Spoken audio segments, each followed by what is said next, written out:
Qu'est-ce qui fait dans cet évangile que ce garçon, cet homme qui a dit à son père je ne veux pas aller travailler à la vigne, qu'est-ce qui fait qu'il va revenir sur ses propos et venir travailler à la vigne?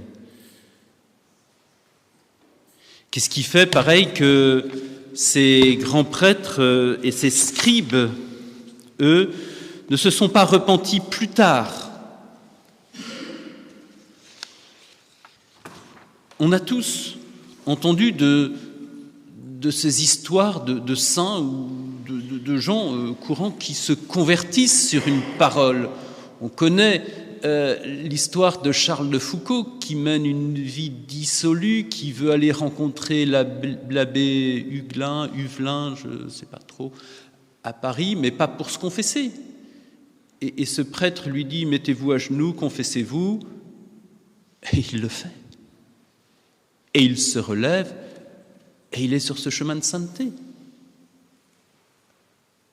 Qu'est-ce qui fait que ces hommes, soudainement, ont changé leur chemin? Qu'est-ce qui fait que ce garçon a fait demi-tour et il a fini par aller à la vigne?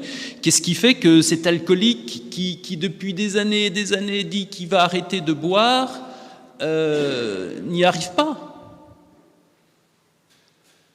Et puis un jour, il tombe sur un trottoir, histoire vraie, il tombe sur un trottoir ivre mort.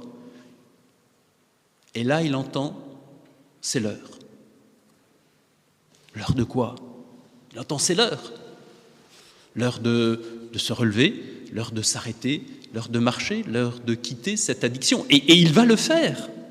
Mais pourquoi encore, soudainement, ces hommes, ces femmes, et vous pourriez chacun décrire, dire ce que vous avez vous-même entendu, vu, changent de chemin? Ou pourquoi, au contraire, traînons-nous depuis des années dans cette conversion morale qu'il faut bien que nous fassions, et nous le savons bien, oui, je sais, il faut que j'arrête cette addiction, il faut que j'arrête cette façon de parler, il faut que j'arrête d'embêter mon frère, ma sœur, ma femme, mon époux, je sais bien, ah oui, mais ça, mais je le sais, ça fait 20 ans que j'essaye, et puis on traîne, et on est toujours dans ces conversions morales qu'on n'arrive pas à faire. Eh bien, ces hommes, ces femmes, eux qui font demi-tour, qui se relèvent, qui changent leur chemin, précisément, ce qu'ils ont fait, c'est pas une conversion morale. Ils essayaient de le faire. Ils n'y arrivaient pas, comme nous. Ce qu'ils ont fait, c'est une repentance. C'est la même chose. Non, c'est pas du tout la même chose. Ils se sont repentis. Ça veut dire quoi qu'ils se sont repentis? Ça veut dire qu'ils ont écouté avant de vouloir changer de route, avant de vouloir conquérir cette fragilité, cette faiblesse, cette addiction. Ils ont écouté. C'est ce que Jésus dit aux grands prêtres et aux scribes. Les publicains, les prostituées, tout cela, il y en avait peut-être qui cherchaient leur conversion morale depuis longtemps. Mais où est-ce qu'ils l'ont trouvée? Et pas dans leurs efforts. Attention, je ne blâme pas les efforts, c'est souvent à la suite d'une tentative de conversion morale que la repentance arrive. Mais quand la repentance arrive, précisément, c'est plus cet effort de conversion morale, c'est l'écoute. Et les publicains et les prostituées sont allés écouter Jean-Baptiste. Et en écoutant la voix du prophète, celle qui résonnait à leurs oreilles, ils ont entendu une voix intérieure qui les précédait et qui disait quoi? C'est possible. Ce qu'eux-mêmes ne croyaient pas possible, à force d'y avoir essayé et d'avoir raté, un jour, il y a quelque chose qui a surgi de l'intérieur, qui a précédé. Quelque chose qui est advenu en eux. l'heure de se relever, l'heure de suivre le Christ, et qui donnait cette paix et cette force. Donc ces hommes et ces femmes dont on voit les chemins se réorienter à 180 degrés ou au moins à 90 degrés ou seulement qu'à 45 d'un coup d'un seul, en fait, oui, il y a quelque chose de leur effort, mais bien plus, il y a quelque chose d'une écoute, de quelque chose qui survient en eux, d'une parole, et qui laisse entrevoir que c'est possible parce que avec cette parole, il y a une force nouvelle. C'est pour ça que ce garçon, le long de la route, il s'est dit, non mais finalement, je vais aller à la vigne de papa, je vais y aller travailler. Pourquoi ? C'est Jésus qui indique, parce qu'il a écouté. Vous me dites, oui mais il a dit, je veux pas. Oui, il a dit, je veux pas, mais en partant, il a continué d'écouter à l'intérieur de lui cette parole qui continuait de résonner bien qu'il ne l'ait pas acquiescée dans un premier temps. Alors il a laissé une parole résonner en lui.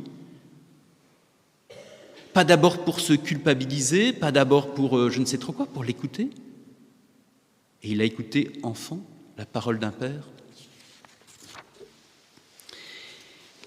Et souvent, quand on se décourage à force de vouloir se convertir et qu'on n'y arrive pas, c'est parce que peut-être, sans doute, très souvent, on manque d'écouter. Et de découvrir que ces changements de chemin, ces suites de Christ, ces chemins de sainteté, c'est beaucoup plus la force d'un consentement intérieur à la parole que la force de moi qui vais y arriver. Donc j'ai fini par m'apercevoir d'ailleurs que depuis des années que j'y essaye, il y a quelques résultats, mais c'est pas ça encore. En revanche, ces grands sens, ce qu'ils nous montrent, c'est la force du consentement. Oui, ta parole qui survient à moi parce que je l'ai écoutée une fois, ou à force de l'écouter, elle est porteuse en elle de ce germe de sainteté. Et ça, c'est la repentance. Et ce qui caractérise la repentance, à la différence de la conversion, c'est quoi ? C'est la paix. Tiens, je suis dans la paix. Ça ne veut pas dire qu'il n'y a pas y avoir d'effort. Et la conversion morale à tout prix, qui n'écoute pas ce qui se passe à l'intérieur, elle est faite de sueur, Ouais. Il y a un grand saint, je crois qu'il est vénérable aujourd'hui. Comment s'appelle ce jésuite américain qui a passé 20 ou 30 ans dans les prisons en Sibérie, peut-être certains, peu importe si le nom ne me revient pas. Et c'était un homme de force, de conversion. Lui, il achevait quasiment tout ce qu'il voulait faire. Il y avait une telle force de conversion morale en lui, jusqu'à ce que les autorités du KGB russe arrivent à lui faire signer une déclaration mensongère. Et il la signe parce qu'il est détruit. Et là, il va entendre la parole. Et il va commencer un chemin de sainteté. Et il le dit. Tout ce qu'il avait fait, je trouverai le nom plus tard, et tout ce qu'il avait fait avant, c'était pas encore, c'était beau, c'était bien.